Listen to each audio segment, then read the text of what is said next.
This is a property feasibility briefing for 316 Parramatta Road, Burwood. We are examining Unit 4, Strata Plan SB 93010. The property sits at the intersection of three major city-shaping catalysts: Metro West, a state-significant rezoning, and the Parramatta Road Renewal Corridor. Our analysis spans 6 sections, from property verification through to recommended strategy. Let me give you the headlines first. The Burwood North TOD rezoning proposes heights of up to 42 stories. That is a floor space ratio of 6:1, more than double the current controls. The Burwood North Metro Station will be approximately 350 meters from this property. Metro West opens in 2032, with tunneling actively underway now. The collective sale threshold under the NSW Strata Act is 75%. For this strata scheme of roughly 54 lots, that means 41 owners must agree. Current comparable one-bedroom sales range from $590,000 to $680,000. The suburb median across all unit types sits at around $930,000. The time horizon for maximum uplift is 3 to 7 years. The property is Unit 4, 316 Parramatta Road, Burwood, New South Wales. Strata Plan SB 93010, a residential strata scheme built in approximately 2016. 9 years old, this is a modern building with contemporary finishes. The strata scheme contains approximately 54 lots, a useful size for development. The Parramatta Road address gives excellent arterial connectivity today, and the Metro West station will make this a walkable transit location from 2032. Under the current Burwood Local Environmental Plan, the site is zoned R for high density. Maximum height today is approximately 27 meters, around 8 to 9 stories. The floor space ratio is capped at 2:5:1. There are no heritage listings, flood risks, or acid sulfate overlays. However, there is a critical risk you need to be aware of. Transport for NSW has a proposed 5-meter road widening reservation on Parramatta Road. This affects future setbacks and reduces a developer's net buildable area. I strongly recommend confirming with Burwood Council whether SB 93010 falls within that alignment.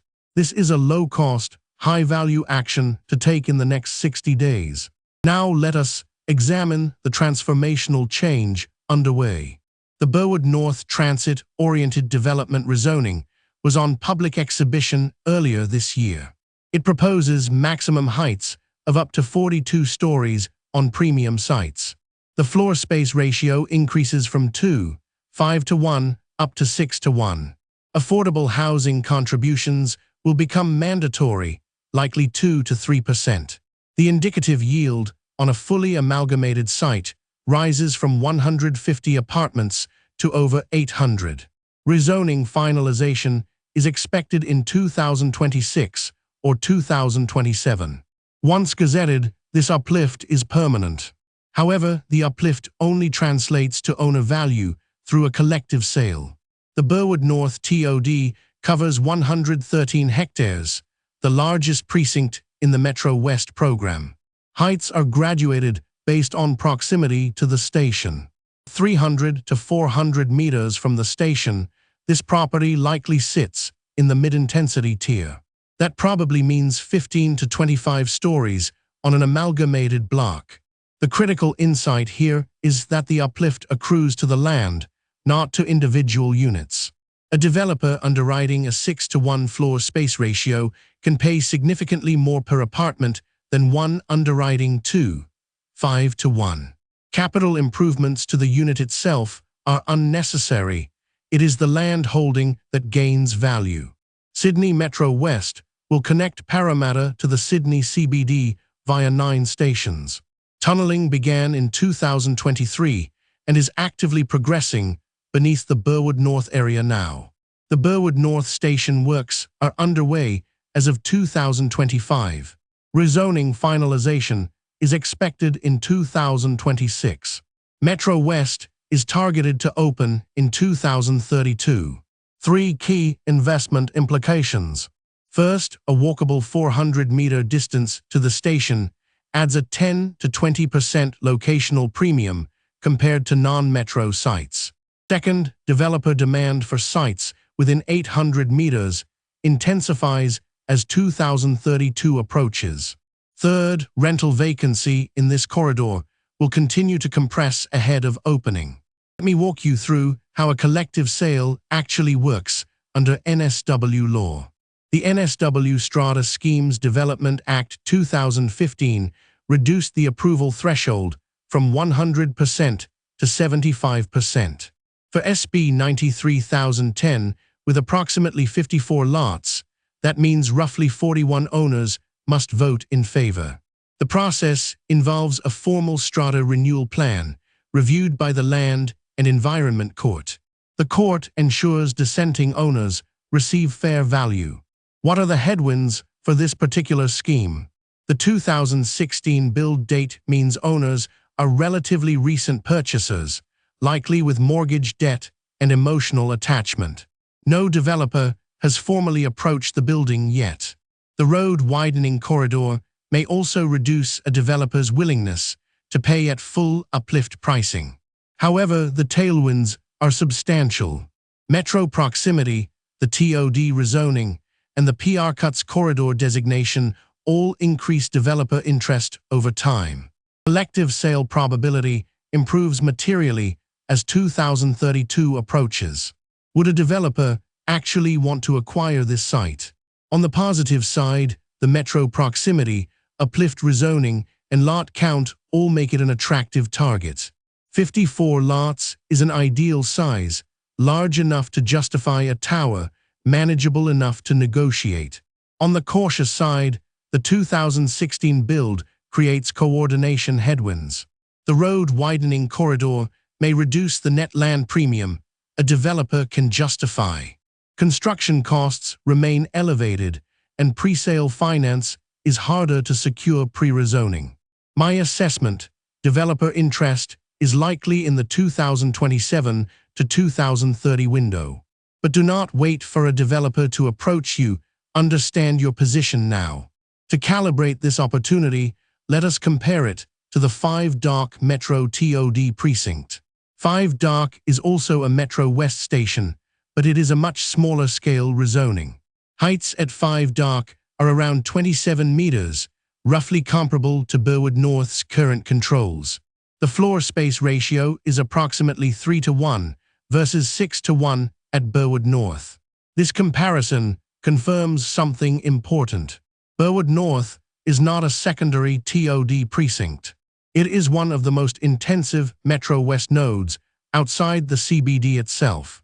That scale differential directly translates to developer demand and land value uplift. Let me map the value trajectory across 3 time horizons. In the near term, 2026 to 2028, the strategy is to hold and rent. Estimated resale in this window is $630,000 to $720,000. Rental income of $550 to $650 per week generates a solid yield while you wait. The medium-term window, 2028 to 2031, is where the key decision point arrives. The rezoning will be finalized, the metro will be imminent, and developer approaches become real. Unit values in this window could reach $700,000 to $850,000 or higher. In the long term, beyond 2032, the full metro premium is realized. Collective sale in this window could return $800,000 to over $1 million. That represents a 25 to 40% premium over individual market value. Crucially, even if collective sale never proceeds, the suburb transformation benefits you. Let me ground these projections in current market data. 1-bedroom units in Burwood transacted between $590,000 and $680,000 in 2024 and 2025. The suburb median across all unit types sits at approximately $930,000. Gross rental yield at current values runs approximately 3.8 to 4.5%. These are pre-metro values. Comparable inner west corridors saw price premiums of 15 to 25% in the years approaching train station openings. Burwood has not yet priced in the metro story.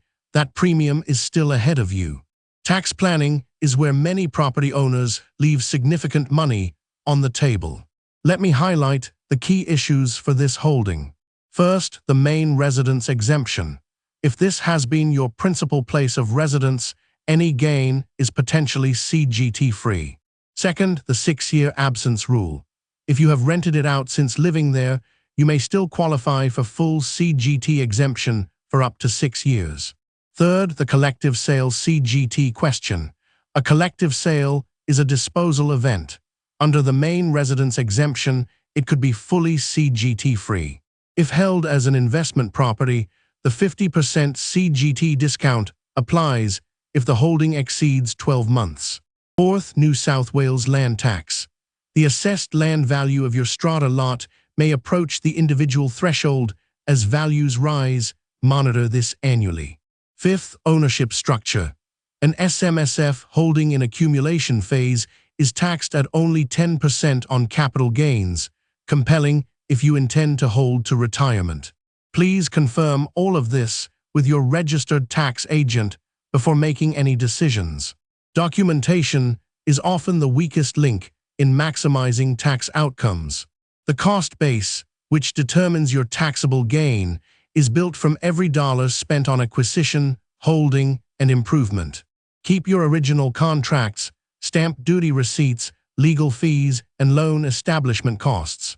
Maintain all strata levy notices, repair receipts, landlord insurance premiums, and property management invoices. If you have made capital improvements, those receipts add directly to your cost base. I recommend a quantity surveyor's depreciation report.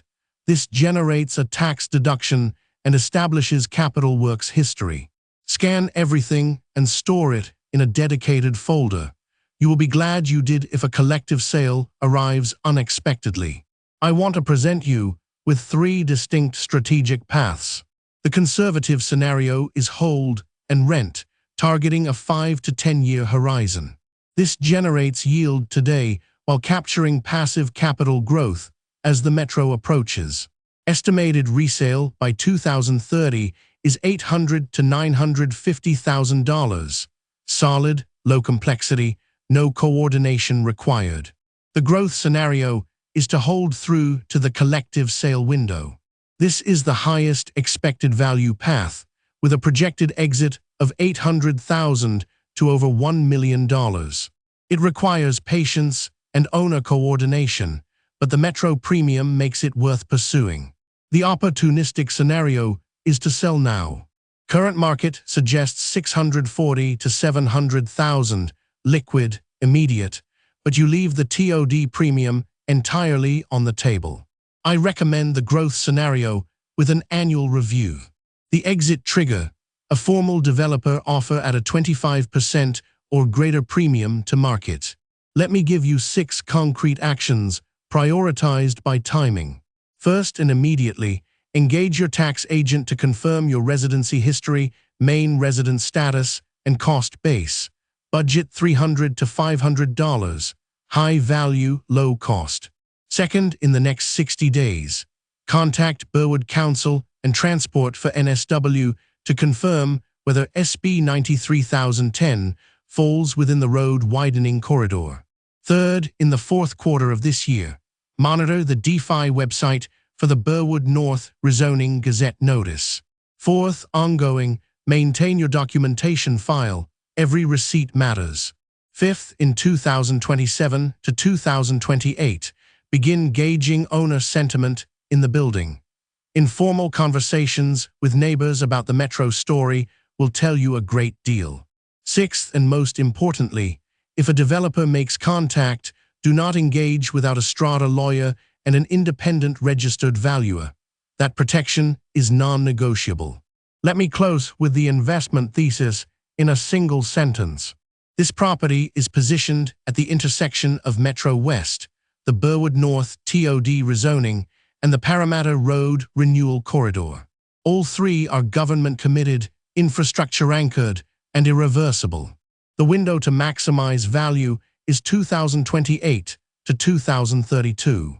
Patience and preparation are the strategy. This briefing has been prepared for personal discussion purposes only and does not constitute financial, legal, or tax advice. Thank you.